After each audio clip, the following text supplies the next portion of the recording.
বন্ধুরা welcome to weekly talk is 9। Tollywood থেকে বলিউড, বলিউড থেকে সাউথের সব আপডেটগুলো তোমাদের জন্য জোগাড় করেছি। তো চলো শুরু করা যাক। হ্যালো, আমার নাম আশিস আর তোমরা দেখছো পোস্টম্যান টকিস। তো ফাইনালি উইন্ডোজ প্রোডাকশন হাউসের তরফ থেকে কনফার্ম করে দেওয়া হয়েছে যে রক্তবীজ 2 এর ট্রেলার আসছে 17 তারিখ, মানে বিশ্বকর্মা পুজোর দিন। আর মুভির ডিরেক্টর শিবপ্রসাদ মুখার্জি এটাও কনফার্ম করলো যে মুভির প্লটটা হতে চলেছে বেসিক্যালি টেরোরিজমের এগেনস্টে, যেমন রক্তবীজ 1 এর প্লটটা ছিল ওরকমই হবে, কিন্তু এখানে দেখাবে যে সেন্ট্রাল আর স্টেট গভর্নমেন্ট দুজন একসাথে কাজ করলে কিভাবে তারা আরও ভালোভাবে এটাকে আটকাতে পারে।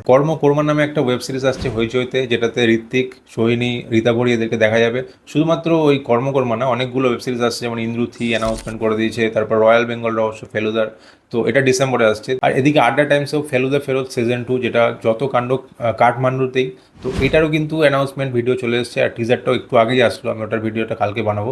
তো ওটার বেসিক্যালি এটাই বলতে চাইছি যে এতগুলো ফেলুদার সিরিজ আসছে না, মানুষ কনফিউজ হয়েছে কোনটা ছেড়ে কোনটা দেখবে। আর পুজোতে বিশেষ করে এতগুলো মুভি আসছে, দেবী চৌধুরানী বলো, রঘু ডাকাত বলো, তারপরে রক্তবীজ 2, যত কাণ্ড কলকাতাতেই, তার মধ্যে আবার একটা সিরিজ ফেলুদা সিরিজটা আসছে।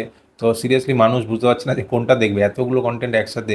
আমার মনে হয় একটু এদিক ওদিক করে রিলিজ করলে সবকটা বেটার হতো। তো যাই হোক, ফেলুদা নিয়ে একটা আলাদা এক্সাইটমেন্ট বাঙালির মধ্যে আছে, তো অবভিয়াসলি মানুষ দেখবেই ওটা। তো রঘু ডাকাত পুজোতে রিলিজ হচ্ছে আমরা সবাই জানি, কিন্তু পুজোর পরে 12ই অক্টোবর কিন্তু মুভিটা সিডনি অস্ট্রেলিয়াতে রিলিজ করতে চলেছে। মানে গোলন্দাজের পরে এটা সেকেন্ড সিনেমা যেটা অস্ট্রেলিয়াতে কিন্তু মুক্তি পাবে, মানে বাংলা সিনেমার কথা বলছি। হলিউডের ফেমাস প্রডিউসার চার্লস রোভেনের নাম হয়তো অনেকেই শুনেছো।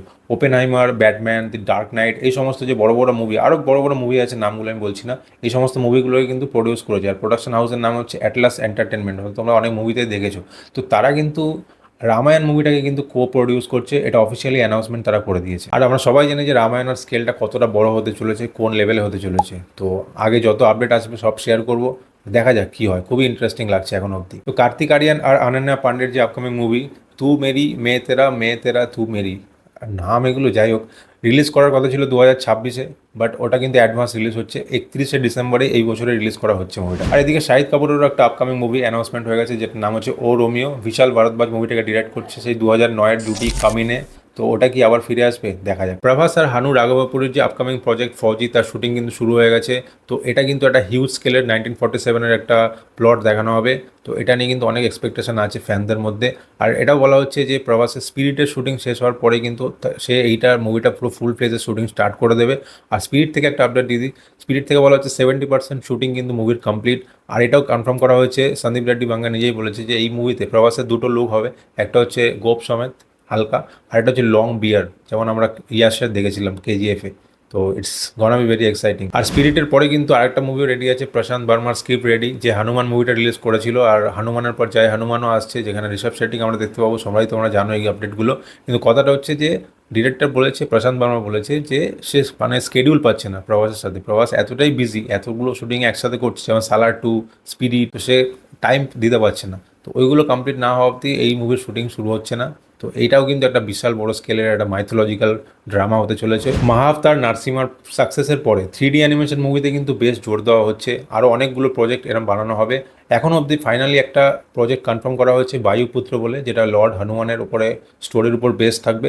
এটাও একটা 3D অ্যানিমেশন মুভি হবে। SSMB 29 থেকে একটা হিউজ আপডেট আছে, যেমন ক্লাইম্যাক্সে 8 মিনিট, লাস্টের 8 মিনিট একটা অ্যানশিয়েন্ট ব্যাটেল সিকোয়েন্স রাখা হয়েছে, যেমন আমরা RRR দেখেছিলাম না, রামচরণের ওই রকম টাইপের একটা রেডি করা হচ্ছে একটা সিকোয়েন্স, যেটা মানে হলিউড লেভেলের হতে চলেছে। আর একটা বাস আছে, রিউমার্সও হতে পারে, এটা নট শিওর, যে দে কল হিম ওজি, যেটা 25শে সেপ্টেম্বর রিলিজ হচ্ছে, যেখানে ইমরান হাশমি আর পাওয়ান কাল্যাণকে আমরা দেখতে পাচ্ছি। সেখানে ওই বলা হচ্ছে যে মুভিটাতে একটা প্রভাসের ক্যামিও দেখা যেতে পারে। I am not sure about it, but এটা যদি হয় তাহলে তো ভাই আলাদাই লেভেল হবে। পাওয়ান কাল্যাণের এমনি ওপেনিং তো বিশাল নেয়, তার মধ্যে ইমরান হাশমির যে টিজার একটা গ্লিমস আমরা দেখেছিলাম, মারাত্মক হাইপ হয়ে গেছে ওটা। এবার ওখানে যদি একটা প্রভাসের ক্যামিও ঢুকে যায় কোনোভাবে, আর স্টোরিটা যদি ভালো হয়, দেখো এখন অবধি ব্যাকগ্রাউন্ড স্কোর তো মারাত্মক লেগেছে থামানের। আর সুজিত ডিরেক্টর যেমনই হোক না কেন, ও কিন্তু প্রেজেন্টেশনটা খুব ভালো করে, ও যেভাবে ক্যারেক্টারগুলোকে পোর্ট্রে করতে পারে হয়তো অনেক ডিরেক্টরই পারবে না। তো ওইটা আমার তো এখানে ভাইবটা লেগেছে, কিন্তু এখানে যদি প্রভাস যদি ঢুকে যায় না, মজা এসে যাবে ভাই। যাই হোক, দেখবো আমরা, যখন আসবে তখন দেখা যাবে। ট্রেলারটা খুবই তাড়াতাড়ি আসছে, ট্রেলারটা কিন্তু রিভিউ করবো। আর তোমরা ভিডিও দেখো, লাইকও করো, সাবস্ক্রাইব করে নাও যদি নতুন নতুন আপডেট পেতে চাও। আর যদি ইনফরমেটিভ লাগে ভিডিওটা লাইক করে দিও। দেখা হচ্ছে নেক্সট ভিডিওতে, টিল দেন টেক কেয়ার।